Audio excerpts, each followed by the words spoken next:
Hello and welcome to episode 639 of In My Mug.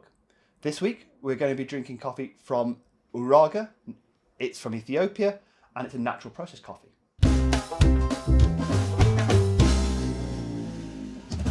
So, Uraga is a wet mill owned by Israel Degfa. A lot of people of you may remember his lovely coffee from Anasora, which the Wash and Natural we had this year.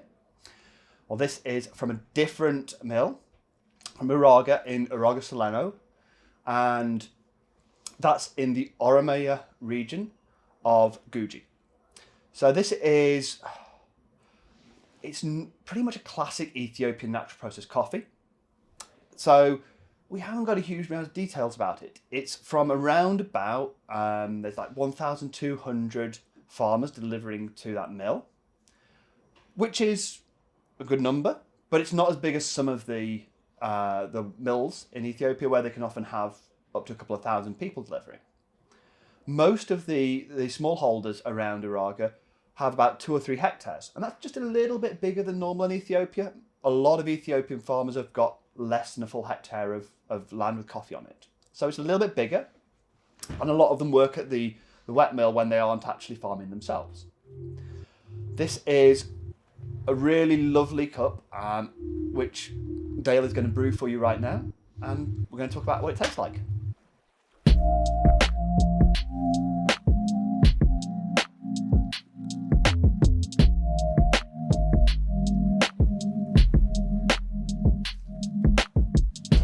Hello, and we're back, and Dale is making some delicious coffee. I am going to make us some coffee. I have decided to go with the AeroPress at the urging of some of my colleagues, because it's been a little while.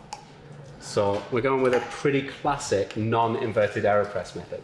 And I think the joy of this brewer is there's almost anything you can do with it when brewing coffee. You can invert it, you can not invert it, you can use really strong coffee with a really fine grind, so a lot of coffee and not much water, or you can do a more traditional kind of filter brew. So I'm doing a bit of all of those things.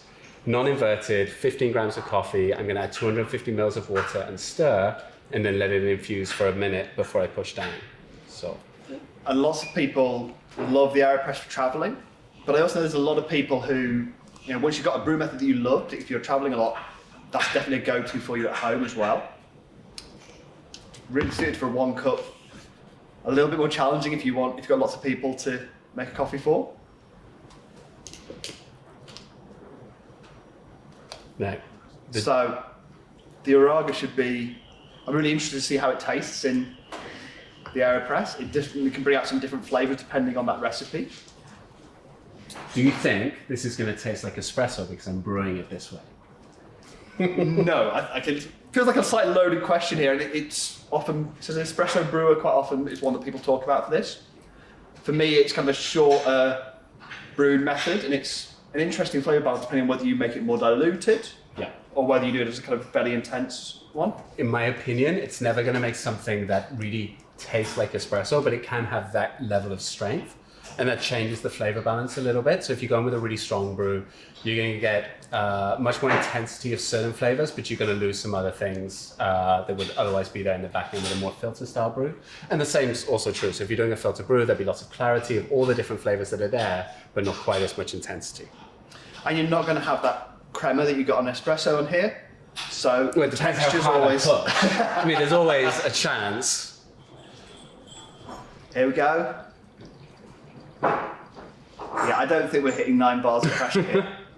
I worry that if we did hit 9 bars, the glass may break underneath me. But it does give you a lot of control over the brew method. You're not reliant on waiting for it to filter through in the same way that you would be with a pour over. So I poured for around 30 seconds and gave it a little stir, and then I sealed the top of the AeroPress and let it brew for another minute, and it was another 15 to 20 seconds as I pushed down. So it's a little less than 2-minute brew. What's great is, we've got coffee really quickly, great aroma. So the Uraga it's a natural process coffee, so there is some of those natural funky characteristics, but it's super clean, and you got some really nice acidity to it as well. So I'd be really interested to see how this recipe's kind of pulled out those different flavours. Because it's quite a small brew, brewing it this way, I was using 94-degree water, but it's going to have lost lots of temperature in the AeroPress, then as it hits the carafe, and then as it hits these cold cups, so it's almost immediately drinkable. And you're right, that smell is fantastic. Mm-hmm. There's a really classic Ethiopian kind of floral character to it.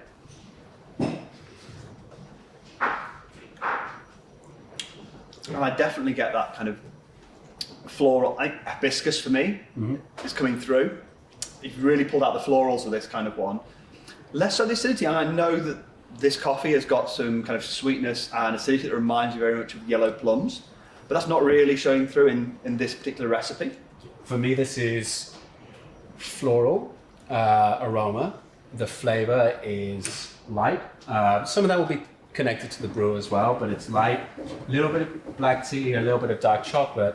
Probably there's a very subtle hint of kind of natural processing flavour, but it's not dominating like you'll get with some Ethiopian naturals or some Central American naturals. It's super clean. Yeah, and I think as it's starting to cool just a little bit, and it makes a huge difference, that temperature in your flavours. The fruitiness is just starting to sneak through, and it's definitely something that it cools down, you'll find that's a lot more obvious. And there's black tea, that chocolate kind of edge that'll start to drop back. It's kind of one of those understated coffees in that we talk about fruit a lot. Maybe every coffee that when we write the flavor descriptors, there will be a fruit there because they're kind of the differentiating qualities between maybe two coffees from Guatemala or two coffees from Brazil will be what the fruitiness is, what the nut kind of flavor is. With this one, it's there, the flavor is clear, but it's gentle. So this almost, for somebody who was looking for a good cup of coffee, this is that, but it's a delicate cup and little layers of flavor. Yeah, absolutely. It's a very refined example of natural processing for me. It's not big over the top or in your face. It's very elegant. It's really interesting. Yeah. There's a flavour there, and I know this is one we've talked about. There's a flavour for me of cloudberries, which is, if you don't know them, you can go Google the picture. This is like a yellow type of berry. Yeah. Very popular in Scandinavian countries. I've never had cloudberries. I've had cloudberry flavoured stuff, so I stand open for correction. Well, I mean, my problem with it as a descriptor is not that maybe it is accurate, maybe it isn't, but I've never had a cloudberry. I don't know that reference point, but I can definitely find yellow plum. I can definitely imagine a little bit of acidity, and it doesn't taste like another fruit that I can describe. And for me, there's that berry flavour that you've had raspberries and those kind of fruits, it's like that, but it's a lot cleaner and more delicate. It's not got that kind of bright zing. It's a lot more refreshing. Yeah. And kind of in the same way that I think maybe a yellow plum versus that kind of darker plum, it's kind of similar comparison maybe with the berries. And just as it cools and as I drink more and more of it, I'm getting a little more of that kind of natural flavor in the background, and it's still small, so this is not a funky cup, but it has a little bit of that kind of stewed fruit depth to it, just in the finish. I'm pretty happy with that. Also, this may be the first AeroPress I've made in, let's say, multiple years. It's been a long time, and one of the better brews I've done with it. It's super clean, there's no solids in there. Some of that is because I didn't grind so fine and we were like an espresso grind, so that's not pushing through. The paper does a really good job. I'm happy. There we are, and part of the reason the AeroPress is such a popular tool for people who are travelling and got a little bit less control maybe over some of the variables. I'll have a bit more of that, because you know what? Life's too short for bad coffee.